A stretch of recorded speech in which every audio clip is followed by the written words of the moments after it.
কী অবস্থা সবার? কেমন আছেন সবাই? আশা করি সবাই ভালো আছেন। আজকে শনিবার, ছুটির দিন, তাই একটু ঘুরতে বের হয়েছিলাম। আজকে ঘুরে বেরিয়েছি তুরাগপাড়ের বেশ কয়েকটা গ্রামে।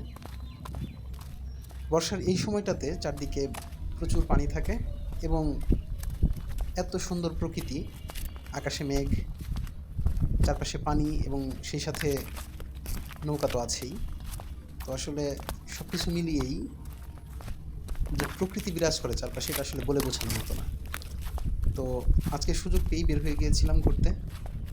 তো তারই কিছু ফুটেজ সংগ্রহ করেছি। এগুলো আস্তে আস্তে আপনাদেরকে দেবো। আশা করি খুবই ভালো লাগবে সেগুলো আপনাদের দেখে।